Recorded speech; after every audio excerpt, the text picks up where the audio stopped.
siang, Abang Arthur. Hari ini saya akan mereview terkait sistem intrusif, yang mana kita bahas review atas buku Sistem Intrusif dan Kedaulatan karya Arthur Jefferson Maya.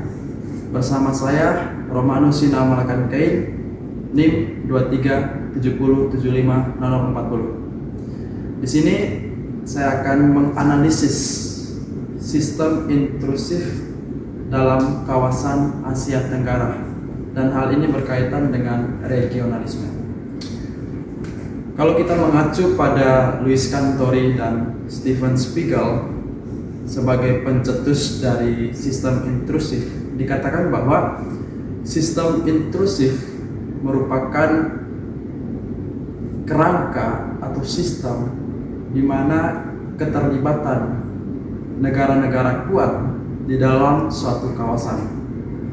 Nah, negara-negara kuat ini merujuk kepada great power seperti Amerika Serikat, Rusia, dan China. Dan kehadiran negara-negara kuat dalam suatu kawasan itu menimbulkan dampak. Pertama, apakah terjadinya yang namanya intrusive system di dalam suatu kawasan? Yang kedua, kehadiran negara-negara kuat dalam suatu kawasan itu bisa menimbulkan yang namanya stabilitas dan instabilitas dalam kawasan. Stabilitas merujuk kepada perdamaian yang tercipta dalam suatu kawasan, dan juga apakah kehadiran negara-negara kuat menimbulkan instabilitas atau perang. Ada beberapa indikator yang bisa kita analisis terkait intrusive system dalam satu kawasan. Khususnya kita merujuk kepada kawasan Asia Tenggara. Indikator pertama, ada yang namanya multilateral arrangement atau pengaturan multilateral. Dapat kita katakan bahwa adanya pengaturan multilateral yang dilakukan oleh negara-negara kuat dalam suatu kawasan. Misalnya, adanya keterlibatan Amerika Serikat di dalam pengaturan multilateral seperti keterlibatan AS dalam ASEAN Free Trade Area. Amerika Serikat turut hadir dalam pengaturan multilateral. Di dalam pengaturan multilateral terciptanya fakta aliansi, baik itu ekonomi maupun militer. Nah, kehadiran Amerika Serikat dalam multilateral arrangement itu menimbulkan implikasi yang kita sebut sebagai balance of power. Jadi sistem intrusif hadir untuk menyeimbangkan kekuatan dari negara lemah dalam satu kawasan terhadap negara kuat juga dalam satu kawasan itu. Misalnya Malaysia dan China.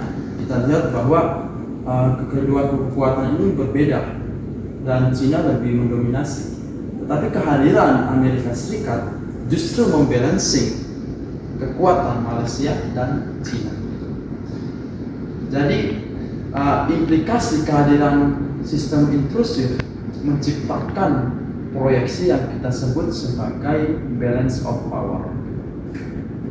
Dan tidak bisa dimungkiri ada satu variabel lagi yang kita sebut bilateral arrangement atau pengaturan bilateral. Misalnya, kita membandingkan kekuatan antara Singapura dan China, dan kedua kekuatan ini berbeda dalam segi ekonomi maupun militer. Nah, sistem intrusif prinsipnya merujuk kepada great power. Dalam hal ini kita ambil contoh Amerika Serikat masuk ke dalam suatu kawasan dan membentuk fakta aliansi. Misalnya Singapura dan Amerika melakukan kerjasama aliansi baik itu militer maupun ekonomi. Hal ini memunculkan balance of power bagi Singapura untuk menyeimbangi kekuatannya dengan Cina sehingga tidak terjadinya perang terbuka. Kalau kita mengacu pada variabel yang berikutnya, yaitu intervensi militer, di mana merujuk kepada keterlibatan juga dari negara-negara luar terhadap suatu kawasan. Kalau kita mengacu pada indikator pertama, itu kalau kita lihat di kawasan Asia Tenggara, itu kita kenal yang namanya Five Power Defense Arrangement, yang dimana terdapat beberapa negara. Kita katakan ada Malaysia, Singapura, Australia, New Zealand, dan Inggris. Dan prinsip Five Power Defense Arrangement ialah kalau satu diserang maka semuanya menyerang. Nah, inilah bentuk fakta militer atau fakta aliansi yang keterlibatan hadir dari negara-negara luar dalam suatu kawasan untuk membentuk keseimbangan dalam suatu kawasan tersebut.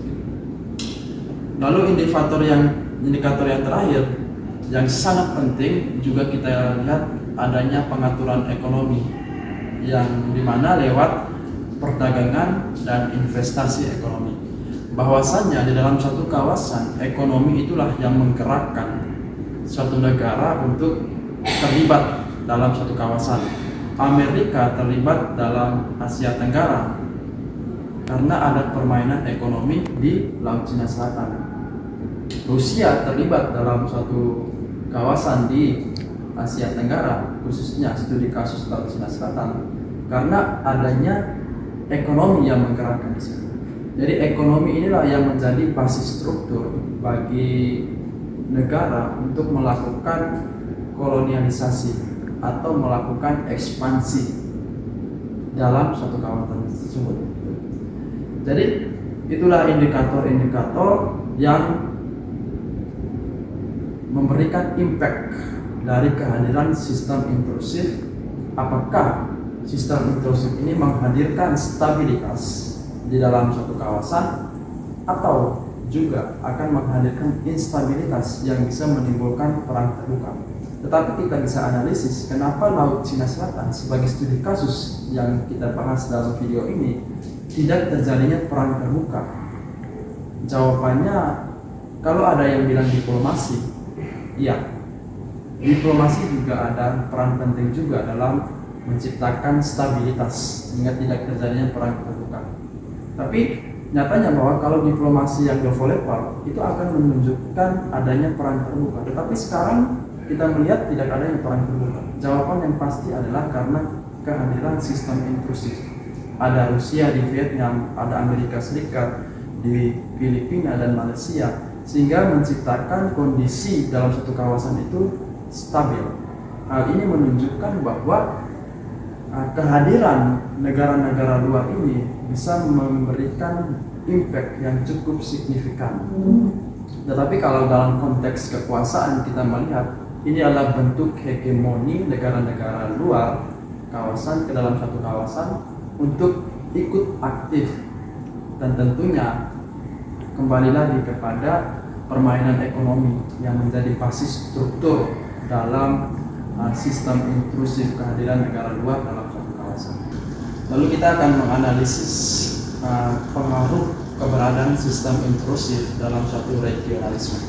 Kalau kita bicara regionalisme, berarti kita bicara satu identitas, satu rasa, atau kita lihat pada penyatuan dari negara-negara di kawasan Asia Tenggara. Jadi kehadiran sistem intrusif ini dalam regionalisme Asia Tenggara itu menimbulkan adanya penyatuan baik dalam segi multilateral atau bilateral dalam konteks ekonomi, di mana negara-negara melebur menjadi satu tujuan lewat ikonnya ASEAN Free Trade Area, sehingga terciptanya kerjasama antara satu negara dengan negara yang lain. Tetapi perlu digarisbawahi bahwa tidak adanya tendensi konflik yang signifikan yang terjadi dalam satu kawasan itu, karena keterlibatan negara-negara luar kawasan dalam satu kawasan yang memainkan peran penting untuk menciptakan stabilitas. Dan bisa kita analisis bahwa hal ini bisa berimplikasi apakah terjadinya perang atau perdamaian. Kalau kita lihat contoh kasus Laut Cina Selatan membuktikan bahwa konsep dari Cantori dan Spiegel yang mengatakan bahwa keterlibatan negara luar dalam satu kawasan itu menunjukkan adanya stabilitas, menciptakan stabilitas perdamaian di Laut Cina Selatan, sehingga kenapa tidak terjadinya perang terbuka antara negara-negara di kawasan Laut Cina Selatan.